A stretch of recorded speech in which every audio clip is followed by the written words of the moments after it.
Hello to all you Periscopers throughout the world, wherever you may be. My name is Karl Dallas, and I want to talk to you about the 3D IMAX version of the Everest movie, which I saw at the National Media Museum in Bradford.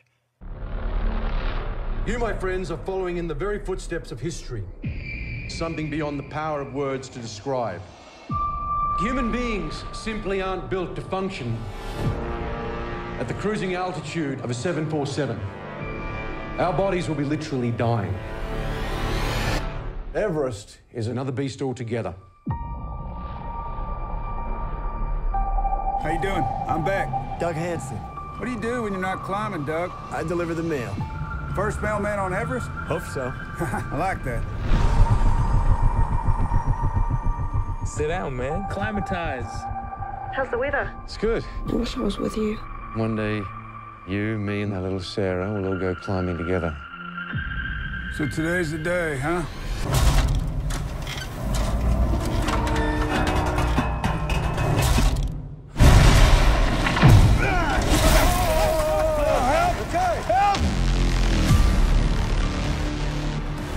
It hurts. It's dangerous. Why? I have kids. They see a regular guy can follow impossible dreams. Maybe they'll do the same. I'm on the top of Everest, Helen. We made it. Go to Rob. There is a massive storm headed your way. Oh no. Come on! Get up! That's the wrong way! Doug, let's go! Hurry up! You've got to get moving. You've got to come on down. There's no oxygen. You go. I'm done. No, I'm not leaving you behind. Come on. It's gonna take all we got. We're all getting down together. Now let's go. If anyone can make it, you can.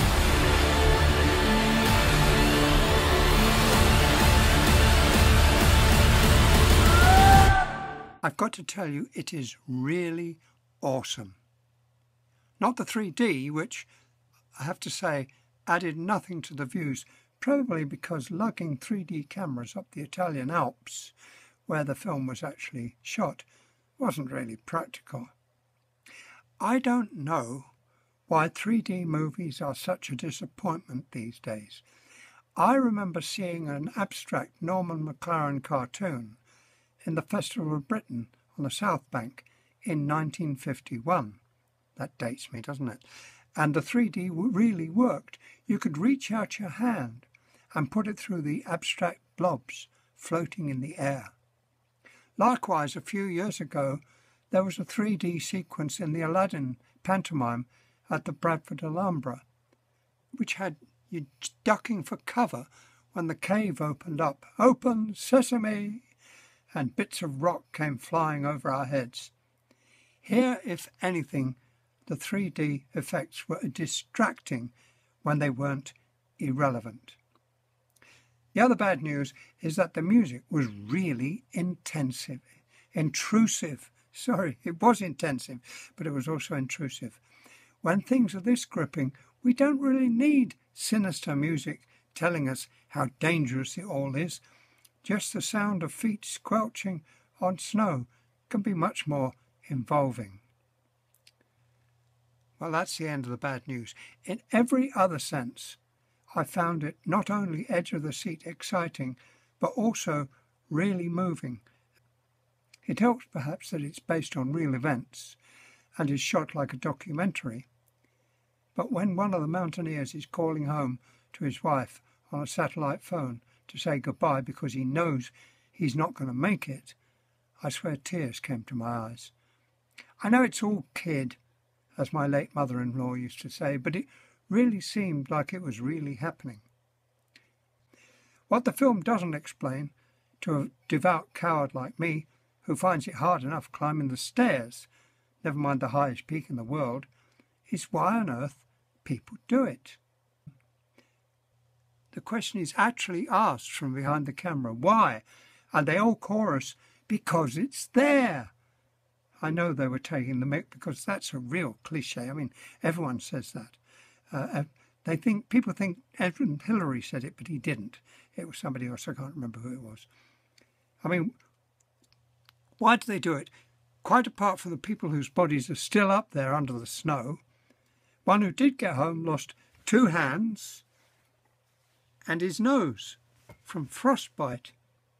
Now, some may call that very courageous, but to me it seems just plain stupid, but I suppose that's me. But it is a great movie with wonderful cinematography. I recommend it most highly. By the way, my last Movie Time show, which went out on the radio last Saturday, is now available in a video form on Vimeo, Vimeo, and it's got a preview of Roger Waters' live concert at the Wall, various things, Spectre, the James Bond movie, Taste of Honey, and a series of clips of James Dean, because there's a James Dean biopic just out, and I thought it might be good to be reminded of what a charismatic performer he was. Wow. Anyway, that's the end of my Movie Time special. This is my second attempt. The first one went all sideways, but this one I hope is going to be a little bit better. So it's bye for now, and I'll see you tomorrow, I hope. Bye.